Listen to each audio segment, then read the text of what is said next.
मैं जम्मू और कश्मीर के युवाओं और छात्रों से एक विशेष अपील करना चाहता हूं। युवा वर्ग के पास जो सबसे बड़ी चीज होती है वह है उनकी कल्पना शक्ति, इमेजिनेशन। यह आपकी सबसे बड़ी ताकत है। सिर्फ परिवर्तन ही स्थायी है।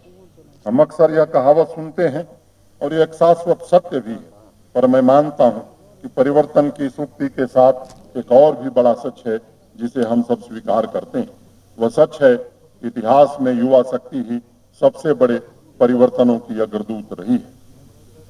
हम अक्सर सुनते हैं युवा अवस्था और छात्र जीवन केवल एक बार ही आते हैं और पलक झपकते ही गुजर जाते हैं, पर मेरा मानना है कि अगर युवा वर्ग अपने इस जीवन काल का सही उपयोग करे तो बड़े से बड़े बदलाव के लिए यह समय पर्याप्त होता है। युवा और छात्र जीवन को क्रियाशीलता माने एक्टिविज्म द्वारा परिभाषित किया जाता है। मेरे अपने छात्र जीवन को एक तरह से क्रियाशीलता द्वारा परिभाषित किया जा सकता है। मैं एक छात्र नेता था और छात्र राजनीति में सक्रिय था। क्रियाशीलता, एक्टिविज्म बुरी चीज नहीं है, पर यहाँ सबसे महत्वपूर्ण बात सही विकल्प चुनना है। आपकी क्रियाशीलता का, एक्टिविज्म का उद्देश्य राष्ट्र निर्माण होना चाहिए। आखिर यह देश आपका है, आप ही इसके भावी नेता हैं। दुर्भाग्यवश स्वतंत्रता के बाद से कुछ गलत फैसले लिए गए। इन फैसलों की वजह से जम्मू और कश्मीर के लोगों के दिलों के बीच फासले हो गए। उन फैसलों ने दरारें बढ़ाई, पीढ़ी दर पीढ़ी नफरत की भेंट चढ़ती गई। जहां आजाद भारत में लोगों के लिए नए दरवाजे खुलने चाहिए थे, वहीं न जाने कितने दरवाजे बंद हुए और दूरियां बढ़ी। पूर्व प्रधानमंत्री श्री अटल बिहारी वाजपेयी जी ने इंसानियत, जमूरियत और कश्मीरियत पर जोर दिया था, पर कश्मीर में दशकों तक इंसानियत आतंकवाद से हारती रही, जमूरियत निहित स्वार्थ में सिमट गई और कश्मीरियत इससे उपजी नफरत की भेंट चढ़ गई। यह बहुत दुख की बात है कि संक्रांतिवाद, कल्चरल सिंक्रेटिज्म की कहानी को संप्रदायवाद की कहानी ने धूमिल कर दिया। लेकिन हम एक बार फिर इस नैरेटिव को बदलना चाहते हैं। हम विकास, शांति, प्रगति और सामाजिक सद्भाव को जम्मू और कश्मीर के नैरेटिव का सबसे महत्वपूर्ण हिस्सा बनाना चाहते हैं। मित्रों, भाइयों और बहनों, 2019 में संवैधानिक परिवर्तन के बाद 30 दिनों में केंद्र सरकार ने एक नहीं, दो नहीं, बल्कि राज्य की तस्वीर बदलने वाले 50 से ज्यादा बड़े फैसले किए।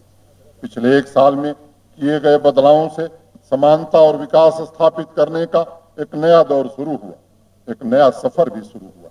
यह सफर हमें हमारी मंजिल तक जल्दी पहुंचाए, इसके लिए हमारी सरकार ने 5 लक्ष्य निर्धारित किए।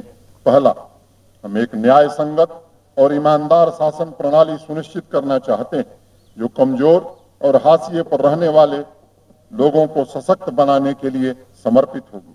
दूसरा, हम एक जीवंत और जमीनी लोकतंत्र यहाँ स्थापित करना चाहते हैं। तीसरा, हम सर्वाधिक जन कल्याण सुनिश्चित करना चाहते हैं और इसके लिए हम यह सुनिश्चित करेंगे कि सरकारी योजनाओं का लाभ हर एक व्यक्ति तक पहुंचे। चौथा, हम जम्मू और कश्मीर के हर कोने में विकास को गति देने के लिए प्रतिबद्ध हैं।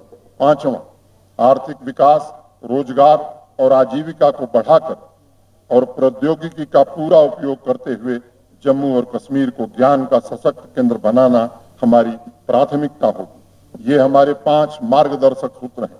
न्याय और समानता। जम्मू और कश्मीर में समानता और न्याय को धीरे धीरे बहाल किया जा रहा है। कोई भी प्रशासनिक व्यवस्था वास्तव में समान नहीं हो सकती अगर एक भी व्यक्ति समान सामाजिक, राजनीतिक और आर्थिक अधिकारों से वंचित रह जाए। जम्मू और कश्मीर के बाहर शादी करने वाली महिलाओं के अधिकार अब सुरक्षित होंगे। पश्चिमी पाकिस्तान के शरणार्थियों, विस्थापितों, प्रवासियों, पहाड़ी बोलने वाले लोगों, अनुसूचित जनजातियों और सफाई कर्मियों को आखिरकार न्याय मिला है। उनके पास अब लोकतांत्रिक, रोजगार और संपत्ति के अधिकार हैं। शिक्षा और नौकरियों में अब एक निष्पक्ष आरक्षण प्रणाली लागू की गई। Subscribe to our channel and push the bell icon to get video notifications on your smartphone.